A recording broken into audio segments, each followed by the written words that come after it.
So this next piece I wrote this summer. I was asked to speak at a mixer put on by the Black Child Development Institute, and the theme was a village in action. And I was feeling some type of way about the whole "it takes a village to raise a child." So I wrote this poem, and I said, I hope they don't, get mad or they don't ask me back. And I did the poem anyway because I don't know what they were expecting, but this is what they got. They tell us we aren't good enough. Media tells our kings they are criminals and our queens they are Jezebels. Teachers tell our youth they aren't bright enough. This country was built on the backs of our ancestors and then structured against us, so it pains me when I hear the parents and grandparents of this community blaming our children for not succeeding in a society that oppresses us systematically. Don't you know? Barack Obama did not end racism. The civil rights movement did not end hate. Despite what you learned, the abolition of slavery did not abolish oppression. It's just covert and institutionalized now, painted with a seemingly innocent smile and colorblind eyes on its face. They say it takes a village to raise a child. But what are children to do when they feel the weight of the village on their backs? It has to start with love. From an unconditional place of no expectations for them to live up to anyone's dreams other than their own. It has to start with a love of their beauty. Yes. A love of their intelligence and a love of their potential. It has to start with honesty with ourselves and to them about the realities of today. We must stop preaching at our children and instead begin talking with them. Yes, children are the future, but they must be educated about their past and fully supported by their present in order for their lights to shine brighter. They tell us we aren't good enough. Our image is slandered every day in the media. The education and incarceration system try to tell us we are less than. We don't have to believe them. We have to take action for the sake of my unborn children. Wake up.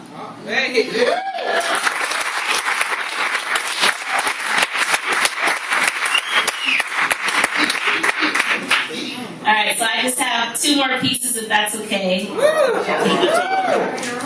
Okay, so this next piece is really special to me because it was the first piece I ever memorized, and it was the first piece I ever used to compete in a poetry slam. I wrote this poem when I was 18, and I didn't change any of the words in the poem, but what's been powerful is that the meaning behind the words has evolved and changed for me personally. So it just shows me that people interpret the words in different ways. So for that reason, it's special to me. My blackness is not absence, but refusal. Not absence, but refusal. Not empty, but full, fed up and tired of the mess we continue to digest. Got hopeless folks going back for second helpings of failure, destruction, and chaos. But I'm hungry for something more filling, more fulfilling, and I'm willing to walk alone in the opposite direction if it means I'll soar. Though now I'm sore, worn, torn, and bruised, these internal wounds, the result of negativities, blows to my spirit and soul, leaving me black and blue. I'm a fighter, and I won't stop fighting because I think, what if Malcolm X stopped fighting? What if Assata Shakur, Harriet Tubman, Medgar Evers, or Stokely Carmichael stopped fighting? What if my parents lost hope, gave up, and quit trying? What if Jesus came down from the cross and for my sins quit dying? I wouldn't be here now. Climbing, striding, soon to be flying. My blackness is not absence. Listen and grasp this. Though the culture was strict, language and traditions forbidden, though my ancestors were bound, held down, trapped, strapped, and locked down, it doesn't mean I blink. There's just a greater presence of strength to endure through heartache and pain, persevere through my struggles, determined to spread love, not hate. And my roots are deep, deeper than the sickest line from the dopest poet's rhymes. They run deeper than the ocean's bottom floor, down to my soul's very core, driving me to push and fight for more than what's given. I won't settle. My blackness is refusal. Refusal to lazily bask in the shade of trees planted by those of generations before me. I'm not ungrateful. I just choose to show my gratitude by working to plant trees of my own. Pay homage to the many trailblazers by working to blaze trails of my own. I refuse to go with the mediocre flow only to get swept away under the unforgiving currents of never-ending rivers of hopelessness. I refuse to agree with those who believe that people who look like me don't go on to achieve great things. Success is not a want my pride makes it a need. Success is not a want my bloodline makes it a need. My blackness is not absence, but refusal.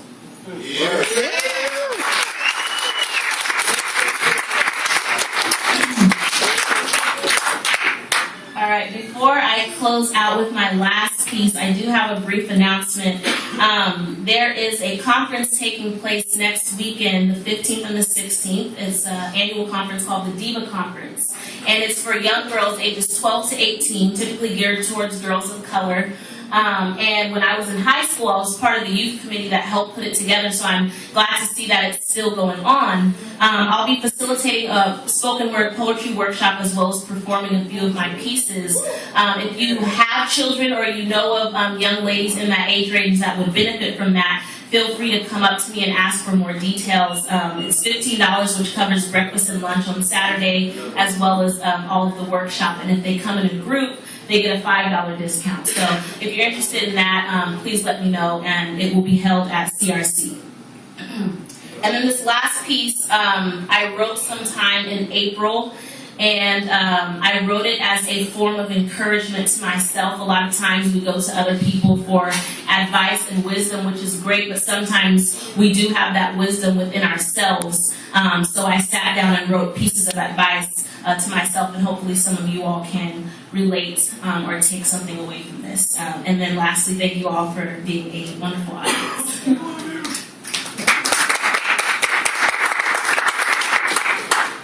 A note to self. You've made many mistakes in the past, but dwelling on them will eat you alive. Mistakes are just that. Mistakes, and you're the director. After the final cut, your film will be a compelling must-see. So don't find comfort in knowing that everyone makes mistakes. Find strength in knowing that you've learned from your own. Know peace. In smiling freely, it will lift your soul and the spirits of those around you. Speak love. Every time you greet your reflection, you get enough hate from the outside. Because if you Google image search beauty, your ebony is missing. Yeah. Your kinks cannot be found, so you have to tell you that you're beautiful because society has not caught up yet. Stop trying to protect your heart like she's your naive younger sister. She'll only rebel. Let her love boldly and unrestrained. She'll learn along the way, plus it will make for good poetry. Don't walk like a queen.